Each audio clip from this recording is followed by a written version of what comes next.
कल जनता दल यूनाइटेड के प्रदेश कार्यालय में सभी प्रकोष्ठों की बैठक हुई। इस बैठक में जेडीयू के राष्ट्रीय अध्यक्ष ललन सिंह मौजूद थे। बता दें कि इस बैठक में आरसीपी सिंह के करीबियों की जेडीयू कार्यालय से छुट्टी कर दी गई। इसको लेकर के आज जेडीयू के नेता है और भवन निर्माण मंत्री भी है अशोक चौधरी, उनसे सवाल किया गया तो उनका कहना है कि पार्टी में जब कोई नए लोग नए अहदे पे आते हैं तो वो अपने तरीके से काम करते हैं। क्या उनका किस व्यक्ति से कैसा संबंध है, उस तरीके से वो काम करते हैं। तो इसको लेकर के उन्होंने पूरी सफाई रखी और साथ में रघुवंश प्रसाद सिंह के प्रतिमा को लेकर के जब उनसे सवाल किया गया कि क्या तेजस्वी यादव लगातार मांग कर रहे हैं तो क्या प्रतिमा लगाई जाएगी, तो उसको लेकर भी उन्होंने जवाब दिया। कहा कि उनके बेटा है जो सत्य प्रकाश सिंह है जो जेडीयू के संपर्क में है, लगातार हमारे नेता के संपर्क में है और तेजस्वी यादव से ज़्यादा चिंतित जो है रघुवंश बाबू के खुद जो बेटे हैं वो है। क्या कुछ कह रहे हैं भवन निर्माण मंत्री, पहले आप सुने।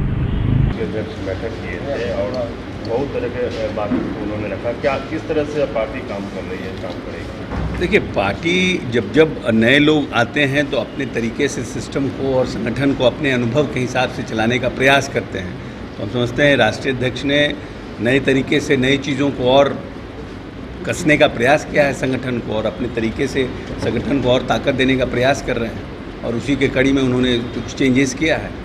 सर, जेडीयू के मीडिया सेल के प्रदेश अध्यक्ष ने इस्तीफा दिया था, इस्तीफा मंजूर हुआ है या नामंजूर हुआ है, मनाने की कोशिश हो रही है इसलिए कि उनका जो ट्विटर अकाउंट पर उनकी जो पहचान है उसमें अभी भी वो, अगर उसकी माने तो अभी भी वो जेडीयू मीडिया सेल के अध्यक्ष हैं।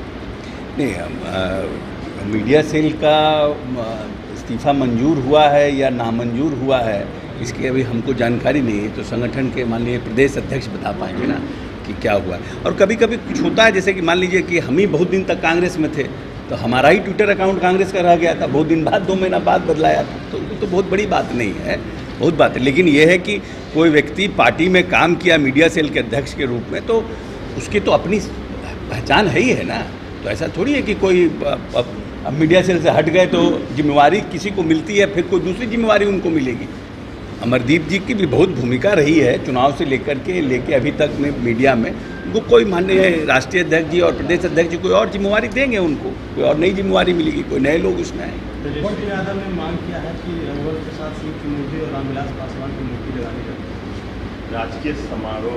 रघुवंश प्रसाद ने बोलने से पहले जो चिट्ठी लिखी थी, जो मांग रखी थी सरकार से, वो अब तक पूरी नहीं हो पाई। उनके बेटा हमारे पार्टी को ज्वाइन किए हुए हैं। हम समझते हैं रघुवंश बाबू के प्रति जितनी चिंता उनके पुत्र को है उससे ज़्यादा चिंता किसी और को नहीं है। वो लगातार हमारे नेता के संपर्क में है और उनकी जो अंतिम इच्छा थी उस सब माननीय नेता उनकी पूरा करेंगे। कौन?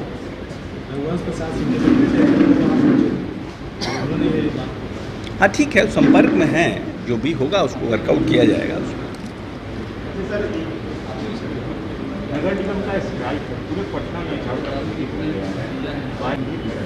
नहीं, सरकार पूरी तरह से गंभीर है और माननीय उप मुख्यमंत्री जी उसको खुद व्यक्तिगत रूप से उसको मॉनिटर कर रहे हैं।